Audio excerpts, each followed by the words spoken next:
샬롬. 오늘은 내가 나를 사랑하느냐라는 예수님의 질문입니다. 문자적으로는 베드로 한 사람에게 한 질문이겠지만 사실은 그 당시에 있는 성도와 그리고 현재 있는 나와 여러분 모두에게 던지는 질문입니다. 책망을 위한 질문이 아니라 더 크고 아름다운 은혜와 축복을 주시기 위한 질문입니다. 이 질문을 잘 생각하시면서 은혜와 소망이 넘치길 원합니다. 그래서 오늘 생명의 떡이 무엇인지, 영생의 말씀은 어디에 있는지, 그리고 우리 주님이 얘기하신 내 양을 먹이라는 말씀으로 말씀을 증거합니다. 예수님은 자신을 생명의 떡이라고 말씀을 했습니다. 이렇게 예수님께서 내가 참된 양식이요 참된 음료라고 얘기하기 전에는 사람들이 예수님이 행하신 놀라운 기적과 이적과 그 말씀으로 허다한 많은 사람들이 따랐습니다. 인기가 좋았습니다. 그러나 예수님이 이 땅에 인기인으로 온 것이 아니고 유명한 정치인으로 온 것이 아니고 사람들 마음을 뺏으려 온 것이 아니라 예수님은 하나님의 말씀을 대언하고 증거하고 사람들에게 새로운 축복을 인도하려고 온 것을 늘 기억하시기 바랍니다. 그래서 그는 얘기를 합니다. 내가 진실로 진실로 너에게 이르노니, 참으로 어려운 얘기죠. 진실로 진실로 너에게 이르노니 인자의 살을 먹지 아니하고 인자의 피를 마시지 아니하면 너희 속에 생명이 없으라. 인자는 예수님은 자신을 가리킬 때 즐겨 쓰던 표현이었습니다. 사람의 아들, 하나님의 아들이지만 완벽하게 순종해서 말씀이 육신을 입어 이 땅에 오신 이 완벽한 인간의 모습으로도 오셨다는 것을 인자, 사람의 아들로 표현을 했습니다. 영생을 얻으려면, 새로운 생명을 얻으려면 예수 그리스도의 살과 피를 마셔야 된다. 그러니까 이 얘기는 참 어렵죠. 식인종도 아닌데 어떻게 사람의 피와 살을 먹겠습니까? 근데 예수님은 한 단계 더 하십니다. 내 살은 참된 양식이요 내 피는 참된 음료다. 내 살은 진짜 양식이 되고 참된 음료로다. 이스라엘 백성들은 이 말씀을 이해하기가 어느 정도는 쉬웠습니다. 왜냐하면 오랫동안 광야에서 하늘에서 내려온 떡, 만나를 먹은 것이기 때문에 하나님께서 이스라엘 백성을 사용할 때 메시아를 통해서 떡을 준다는 것을 알았는데 예수님은 자기가 그 떡이라고 얘기하는 것입니다. 그러면서 내 살을 먹고 내 피를 마시는 자는, 예수님을 먹고 마시는 자는 나도 그 안에 거하나니 내가 아버지 안에 있는 것처럼 나도 그를 살리라. 그냥 일반 종교는 어떤 닥트리나 어떤 강요를 따라가서 강자가 있고 밑에 따르는 성도가 있지만 예수님 얘기는 마치 우리가 밥을 먹고 물을 마시고 먹고 마심이 우리 육체에 생명수가 되고 근육이 되고 혈관이 돼서 함께 있는 것처럼 예수 그리스도의 육체와 피는 우리와 함께, 그것이 예수님이 하나님 안에 있는 것처럼 함께 있겠다고 얘기를 합니다. 참 듣기 어렵고 이해하기 어려운 말씀입니다. 사실 그러나 이 말씀은 지혜가 있어야 되고 하나님의 비밀을 깨달아야 되죠. 예수 그리스도의 살은, 떡은 우리의 죄를 위해서 채찍에 맞고 찢기시는 예수 그리스도의 고통의 상징이요 예수 그리스도의 희생을 상징하는 것이고, 피는 우리를 위해서, 우리의 죄값을 위해서 십자가를 위해 쓴 피죠. 즉 예수 그리스도가 사람들을 위해서 채찍에 맞고 찢기고 고통받고 조롱받고 죽음을 위해서, 그것을 믿는 사람들에게는 그 안에 영생이 있다라고 하는 것입니다.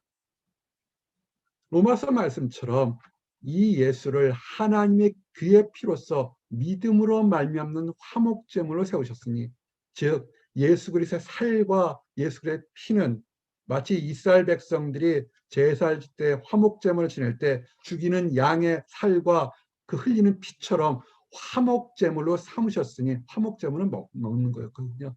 그렇게 한 것처럼 그렇게 예수 그리스도의 희생과 사랑과 헌신을 깨닫게 되면, 그래서 그 예수를 믿는 사람도 똑같이 의롭게 하려는 하나님의 의가 예비되어 있었던 것이죠.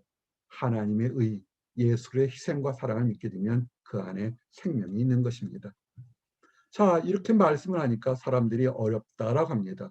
여럿이 어렵죠. 왜냐하면 아직 예수님이 십자가를 지기 전이셨고, 그리고 제자들 중에 제자라 하지만 예수님을 따르는 것이 순수하게 하나님 말씀을 사모해서 하나님의 영광을 위해서라 보지만 눈에 보이는 기적과 이적을 보고서 쫓은 사람들이 더 많았을 겁니다. 오병이어 물고기 2마리와 보리떡 5개로 수천 멍인을 먹이고 바다를 걸어오고 파도를 잠재우는 능력을 보니까 슈퍼맨이잖아요. 쫓아만 다니면 뭔가 할 수 있고 얻을 수 있지 않습니까? 병자들이 낫고 죽은 자들이 살아나니 얼마나 많은 것을 이득을 위해서 왔겠습니까?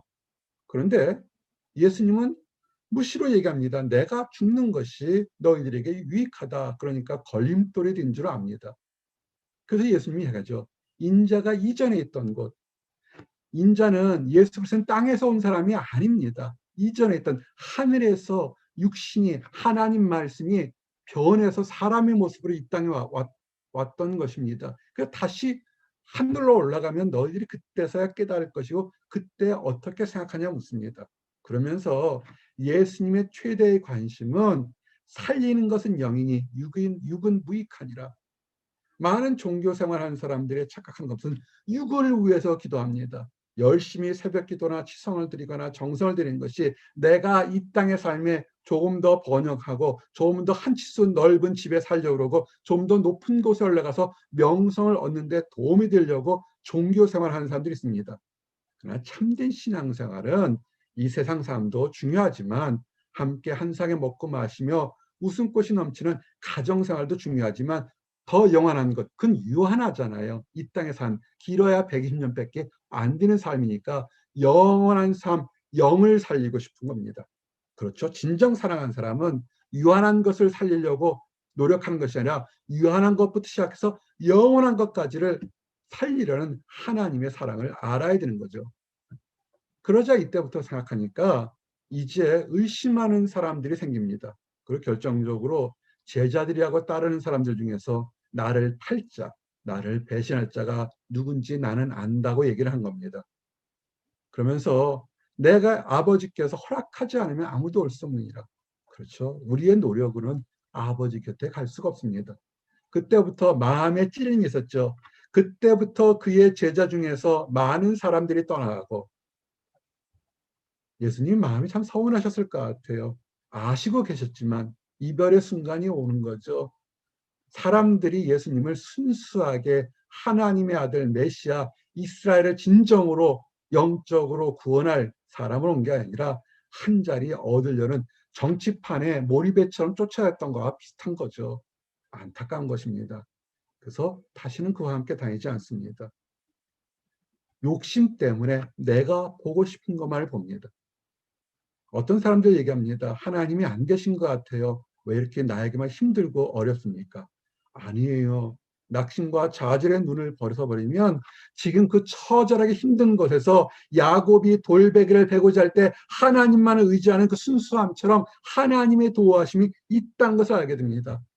왜 나는 이렇게 잘 될까? 나는 역시 형통해, 나는 능력이 많아는 교만한 눈으로 보게 되면 하나님이 그 교만한 사람을 위태하게 길을 가는 것을 잡아주려는 하나님의 눈물겨운 사랑이 있다는 것도 깨닫지 못합니다. 욕심을 버리고 의심을 버리고 하나님을 바라보게 되면 하나님께서 하실 말씀을 깨닫는데 많은 사람들이 깨닫지 못하고 떠나가 버렸습니다. 그럴 때 예수님께서 얘기하죠. 12제자들에게 다 떠나갔어요. 너희도 가려느냐? 자, 이 질문 한번 던지고 싶습니다.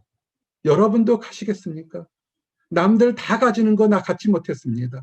남들 다 벌써 5년 전, 10년 전에 얻는 거 나 아직 얻지 못했습니다. 남들 누리는 거 난 얻지 못했습니다. 하나님이 어디 계십니까? 왜 나만 미워하십니까? 내가 뭔가 문제가 있습니까? 우리는 초지일간 하나님은 모든 사람을 사랑하고 더 사랑합니다. 죄인까지도 사랑하셔서 십자가를 지셨는데 내가 잠시 힘들고 어렵고 형통하지 못하고 나서 하나님을 원망하시면 너희들은 어디로 가느냐? Where are you? 너희들의 마음이 어디 있느냐 질문하고 지금 계시는 겁니다. 그럴 때 그 많은 사람들이 의심하는 가운데 시몬 베드로가 얘기합니다. 주님, 영생의 말씀이 주께 있사오니 우리가 누구에게로 가오리까? 베드로를 수제자라고 칭찬하는 거 다 이유가 있습니다. 의심도 많고 넘어짐도 많지만 그러나 순간순간 반짝반짝하는 것처럼 믿음의 고백들을 합니다. 다른 사람들은 먹고 배부르고 권력을 얻고 병을 고쳐서 예수님을 따를지 모를지언정 우리 특별히 나는 영생 말씀 하나님의 말씀이 있는데 내가 어디로 가니까 우리가 주는 하나님의 거룩하신 자인 줄 예수님은 하나님의 귀한 아들이요 하나님의 거룩함 그 자체인 줄 알고 따랐나이다. 내가 사랑방 예배된 것처럼 내가 집과 배를 다 버려서 뭘 얻으려는 것이 아니라 영생의 말씀이 있으니 따른 것이라고 얘기를 합니다. 이 고백이 나와 여러분의 고백이 되기를 원합니다. 지금 형통하던 지금 말할 수 없이 힘든다 할지라도 영생의 말씀이 주님 앞에 있는데 내가 가는 날까지 주님 부르시는 그날까지 주님을 따라가겠습니다라는 고백을 하기를 원합니다. 그렇지만 안타깝게도 베드로도 그렇고 우리들은 더하겠지요. 연약함이 있습니다. 예수님이 잡히기 전날 제자들이 다 자기를 버리고 뿔뿔이 떠나 그럴 때 역시 반짝거리는 베드로의 말이 있습니다. 모두 주를 버릴지언정 나는 결코 버리지 않겠나이다. 아멘. 목회 초창기 때 이 말씀 듣고 참 많이 울었어요. 아이고 이런 성도 두세 명만 있으면 정말 좋겠네. 정말 좋겠네 그렇습니다. 참 많이 힘들 때 얘기죠. 정말 많은 사람들이 다 버리고 떠나고 이득을 취하죠. 근데 베드로 결코 버리지 않는다고 합니다. 그러나 과연 그렇게 될까요? 목회를 하다 보고 말씀을 알게 되면 우리가 하나 배우는 게 있습니다. 믿음이 하늘을 옮길 만큼 튼튼하고 좋을 때도 있지만 한순간에 넘어짐도 보게 됩니다. 그래서 목회자가 여러 번 얘기했습니다. 사람은 의지할 존재가 아니고 사랑할 존재입니다. 베드로의 이 말만 들으면 얼마나 든든하겠어요. 그러나 예수님은 아시죠. 내가 오늘 나를 3번 부인하리라. 절대 그렇지 않겠다고 합니다. 예수님께서 12영에 드는 천사들을 부를 수 있었는데 그러나 다 하나님 뜻에 순종하면서 잡혀갑니다. 악한 것들의 세대가 됐죠. 천사 한 명이 12만 5천 명의 아수르 제국의 군대를 멸망했는데 12영, 10,000명도 아니고 12만 명의 천사들이 오게 되면 누가 이기겠습니까? 다 하나님의 뜻에 순종하려고 십자가를 지시기 위해서 갔는데 그 모습 보고 제자들이 공포에 떨었습니다. 다 도망갔습니다. 도망가다가 베드로가 또 멀찌감치 주님 끝에 갑니다. 참 베드로는 인간적으로는 주님을 참 사랑했던 것 같습니다. 깊이가 없어서 그렇지 참 사랑한 것 같습니다. 한 여종, 지금은 남자 여자가 차별이 없죠. 그 당시 여종은 그런데 그 당시는 차별이 있었어요. 그래서 부족하고 작은 존재라고 표현한 거죠. 부족한 사람이 너도 갈릴리 사람 예수와 함께 있었다 그러니까 베드로가 펄쩍 뛰면서 부인하는데 모든 사람 앞에서 아니라고 그러면 되지. 성경 말씀이니까 모든 사람 앞에서 큰 소리로 네가 무슨 말을 하는지 나는 알지 못해 큰 소리로 부인을 하게 됩니다. 왜 그랬을까요? 생명의 말씀이 죽게 있는데 다른 사람은 다 주를 버려도 나는 결코 버리지 않겠다고 단검을 들고 쫓아갔던 베드로인데 이런 제자 어디 있겠습니까? 현대에서.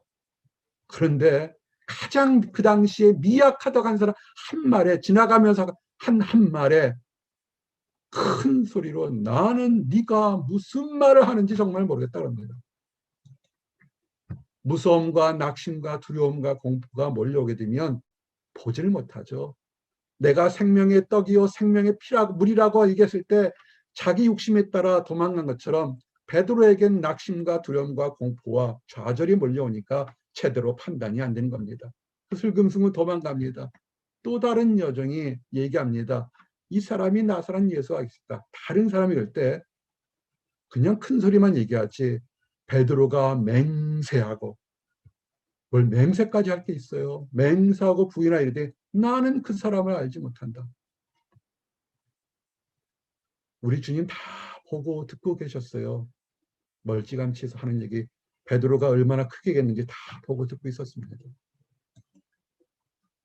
3번째 조금 곁에 있던 너는 진실로 그 교당이다. 네 말소리가 너를 표명한다.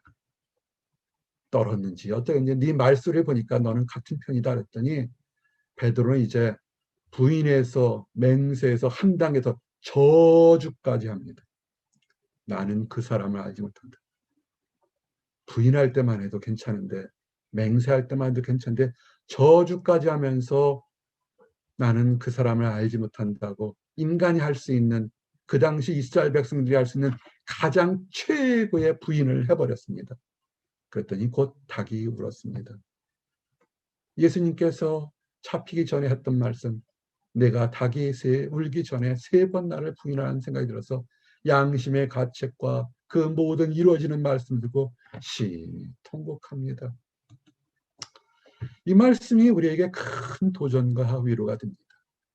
지금 믿음이 좋아서 나를 따르라 하는 사람도 있고 믿음이 어딘지 멀리 방학에 가서 휴가 중인 사람도 있습니다. 그러나 그 모든 사람들까지도 다 사랑하십니다. 예수님께서 제자들 앞에 2번 문이 닫혀 있는데 한가운데 2번 나타나셨습니다.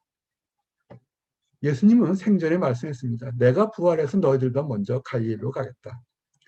근데 그 당시 있을 때 비전이 없으면 소망이 없으면 옛 모습으로 돌아갑니다. 베드로를 부를 때 우리 사랑방 예배도 얘기했지만 베드로를 부를 때 언제 불렀습니까?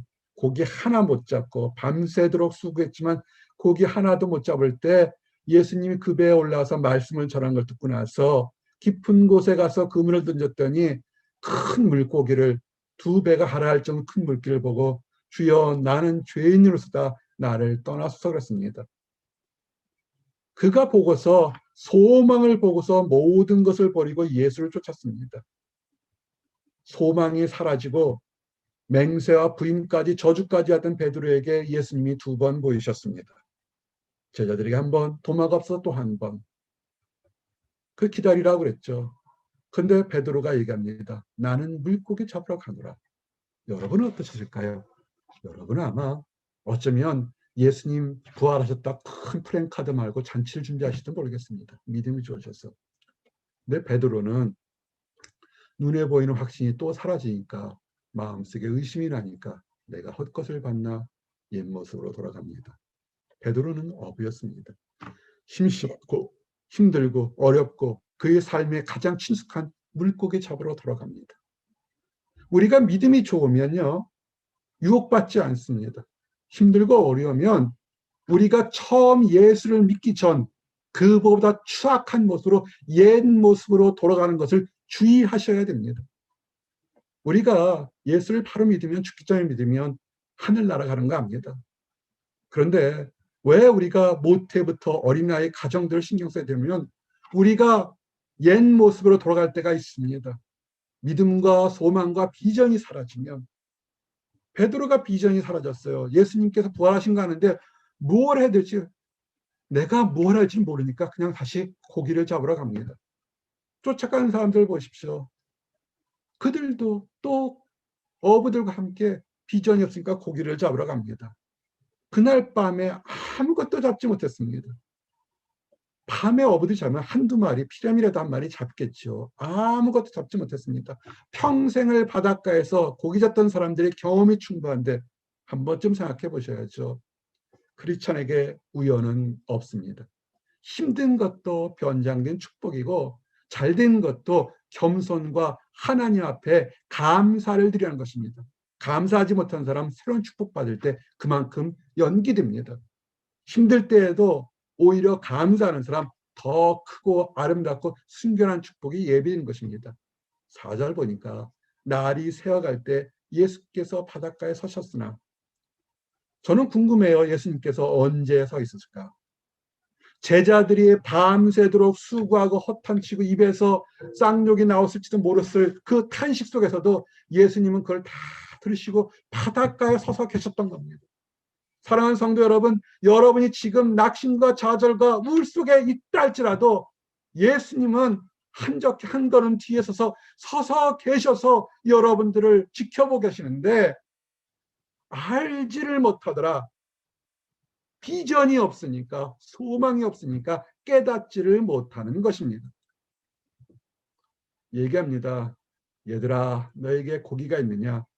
대답하되 없나이다. 여기 중요한 게 하나 있습니다. 축복을 받을 때는 기도 제목을 나누거나 우리가 상담하고 교제할 때 진실되게 하셔야 됩니다. 만약에 다른 사람들에서 어떨까요? 고기 잡았습니까? 그러면 밤새도록 못 잡았으니까 화가 날 텐데 거짓말하거나 욕할 텐데 없나이다라고 진실되게 얘기합니다. 근데 엉뚱한 소리 하죠. 그물을 배 오른편에 던지라.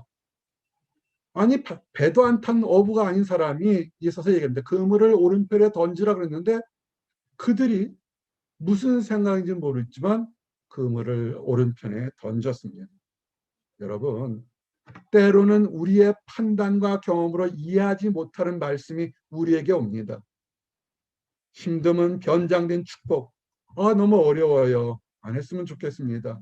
그러나 인내는 믿음을 연단시키고 더욱더 위대하게 하는 하나님 말씀이 이해되지 않겠지만 순종하십시오.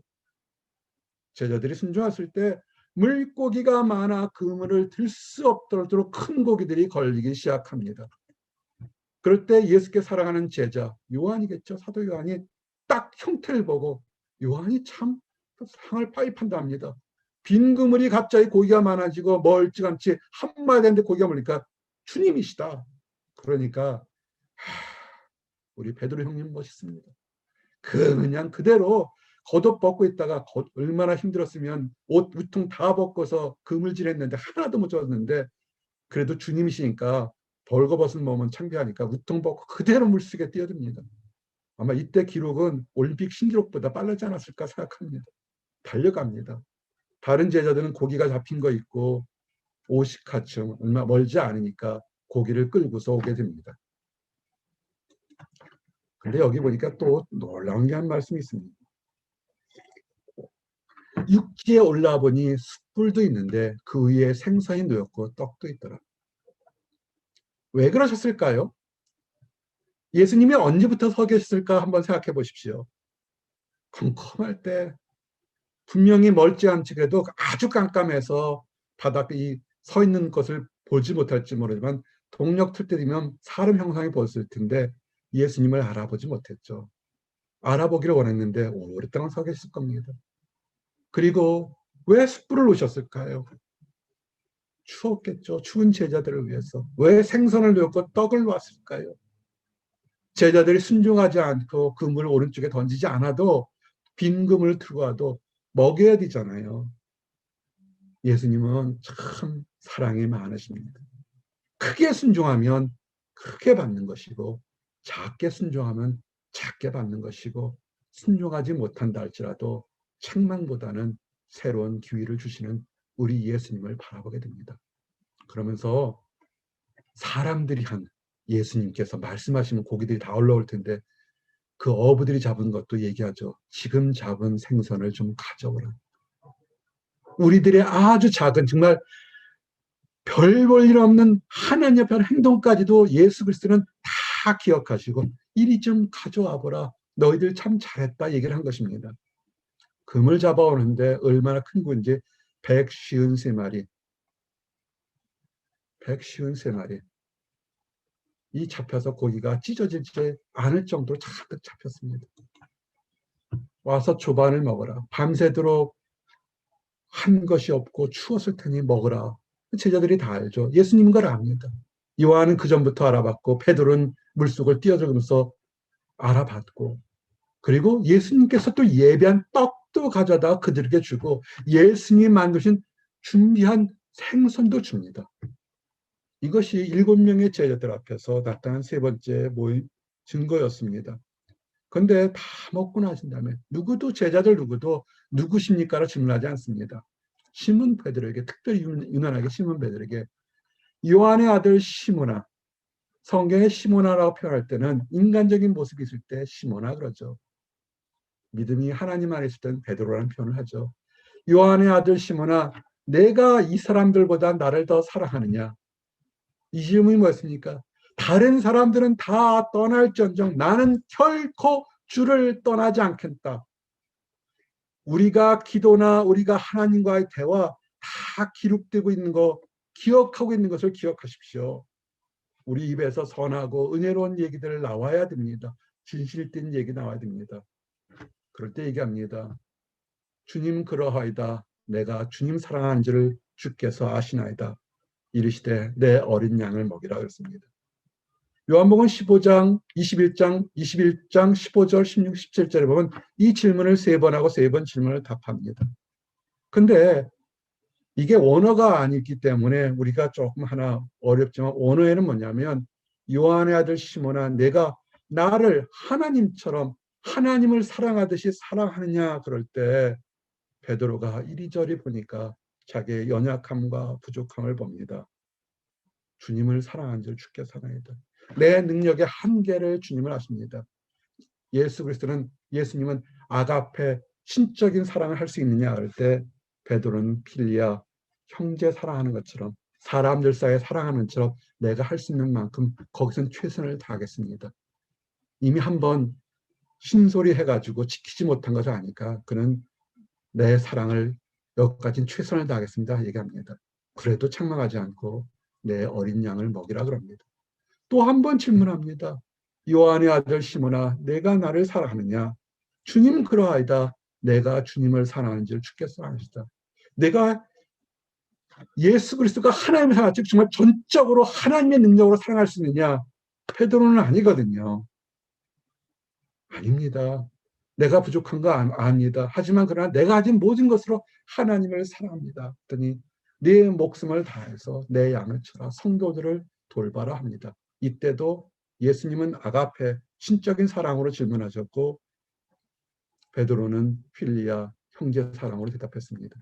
그러자 예수님께서 세 번째는 눈높이를 낮춰서 얘기합니다. 네가 나를 형제처럼 네가 부족해서 나를 하나님을 사랑하듯이 크게 네가 큰 하나님의 사랑을 실천할 만큼 큰 능력이 없다 할지라도 그럼 형제처럼 나를 사랑할 수 있느냐 그랬더니 이 질문에는 베드로가 큰 근심하면서 주님 내가 배신하고 세 번씩 부인하고 맹세하고 저주했지만 정말 주님을 사랑합니다. 주님이 얘기하십니다. 내 양을 먹이라. 성도들을 돌보고 하나님 말씀으로 먹이고 입히라고 합니다. 사랑하는 성도 여러분, 우리는 이 말씀이 참 위로가 됩니다. 우리가 믿음이 하늘을 찌르고 산을 옮길 만할 때가 있습니다. 그럴 때가 있습니다. 기도응답들 받은 것들이 있습니다. 그러나 아주 작은 것들, 혼자 있는 것 때문에 또는 사람 때문에 물질 때문에 환경 때문에 참 어이없게도 하나님을 배신하고 하나님을 부인하고 조롱할 때도 있습니다.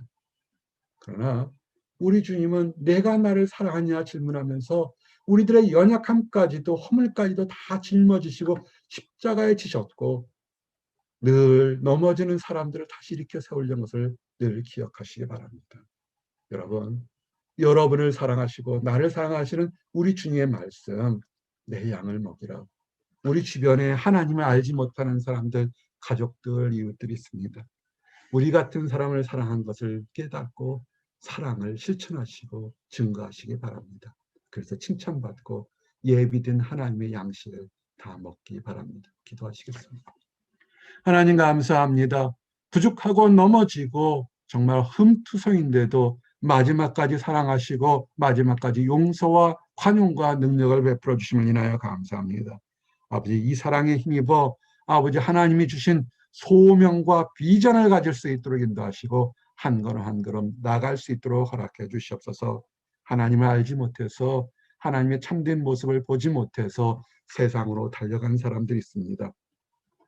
아버지 그들을 위해서 십자가에 죽기까지 순종하시고 사랑하신 줄 압니다. 아버지 그들도 돌아서서 하나님의 음성을 듣고 참된 모습으로 영생을 얻을 수 있도록 인도하시고 먼저 하나님을 발견한 우리들이 그들과 함께 사랑의 손을 내밀어 주님 곁으로 가도록 허락하여 주시옵소서. 늘 감사드립니다. 예수 그리스도인 받들어 기도드렸습니다. 아멘.